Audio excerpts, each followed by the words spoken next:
There's too much silence right now. I don't like it. Is that real? No.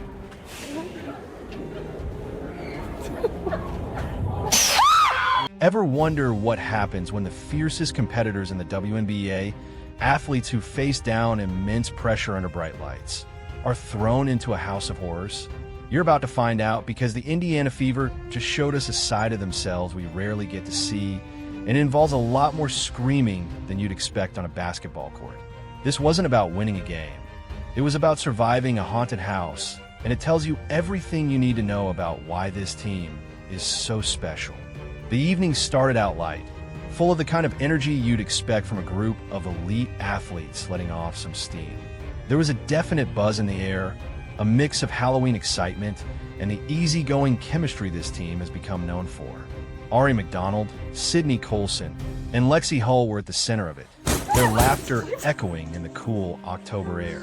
They were loose, joking around, and in a moment of pure, unscripted fun, they started playfully squaring up. It wasn't a real confrontation, not even close. It was more like a dance, a display of the athletic grace they all possess. They were boxing the air, throwing mock jabs, and weaving with smiles on their faces. There was no opponent. The only thing they were fighting was the pre-haunting jitters.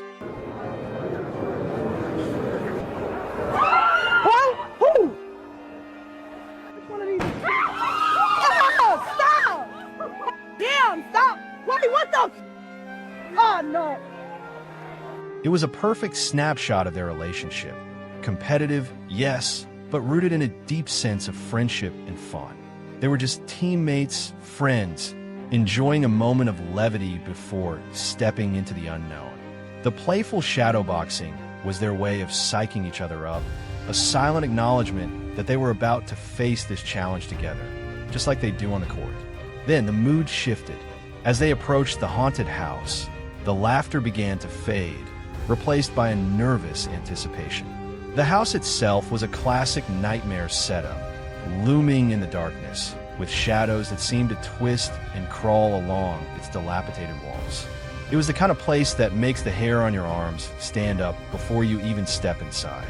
The door creaked open into near-total blackness, and the three of them huddled together, taking that first tentative step across the threshold. The immediate silence inside was almost worse than a loud noise. It was a heavy, oppressive quiet that felt like it was listening to them. They moved slowly, their eyes struggling to adjust to the gloom. Every creak of a floorboard under their feet sounded like a gunshot in the stillness. You could see the tension in their shoulders, the way they stayed close, a silent pact to not leave anyone behind. The first scare came from a sound. A low, guttural groan echoed from a room down the hall, and all three of them froze in place. Sydney allowed a small gasp, grabbing on Alexi's arm. Ari, ever the point guard, tried to peer into the darkness, her face a mask of intense concentration mixed with pure, undiluted fear.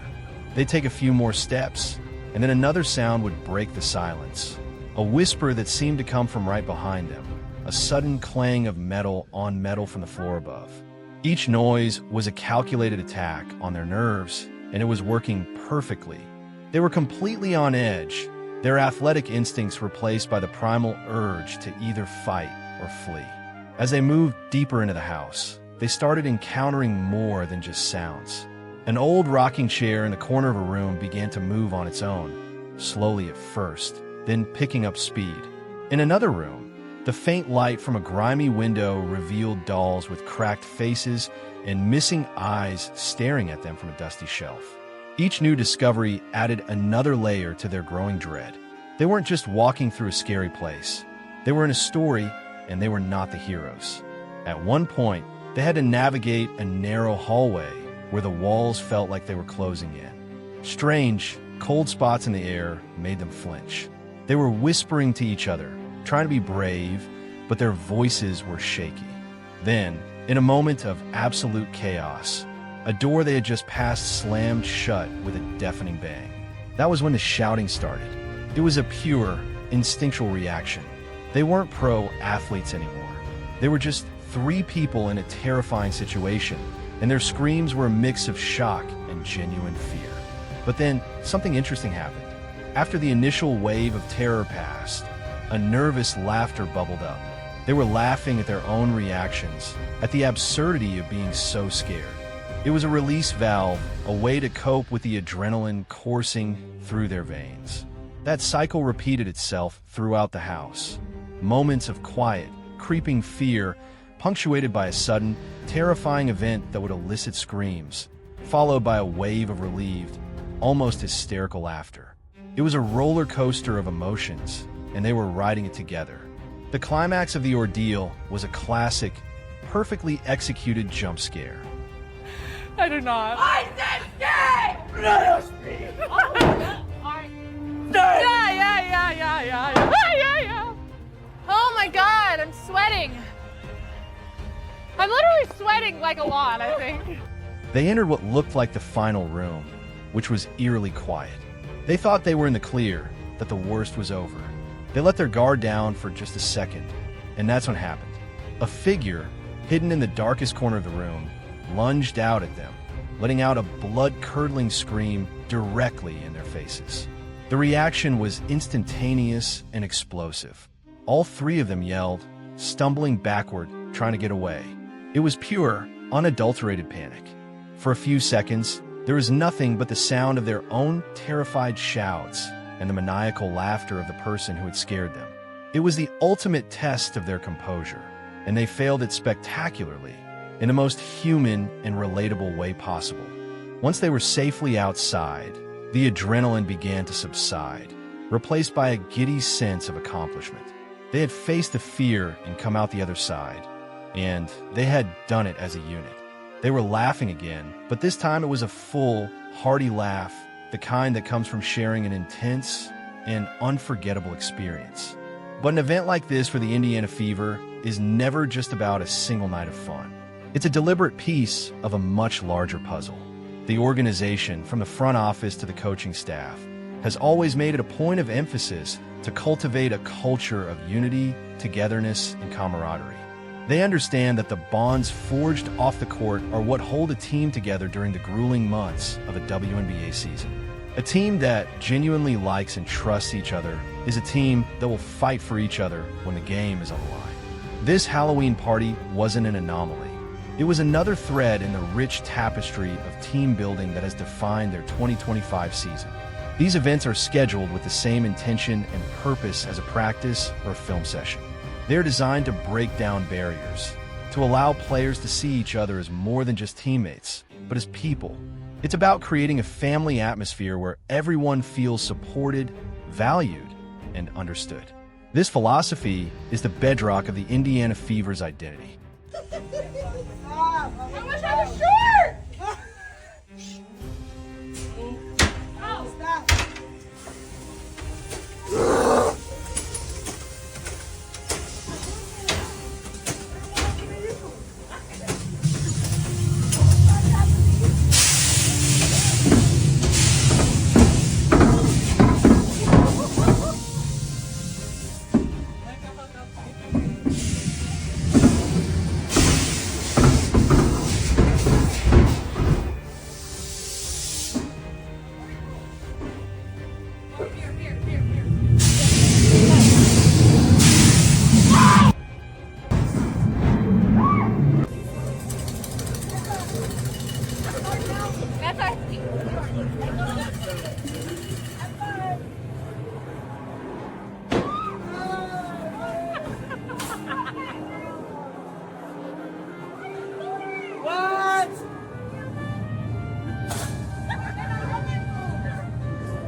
Oh, I can't run.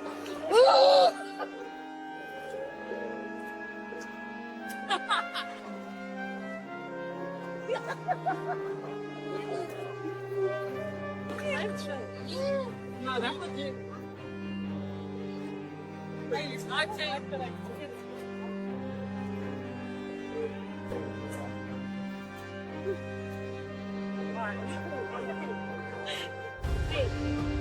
Looking back at 2025, you can see this philosophy in action time and time again.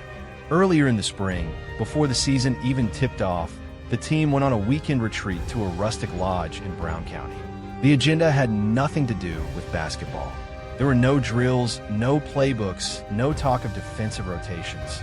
Instead, they spent their time on trust-building exercises like navigating a ropes course and group problem-solving challenges.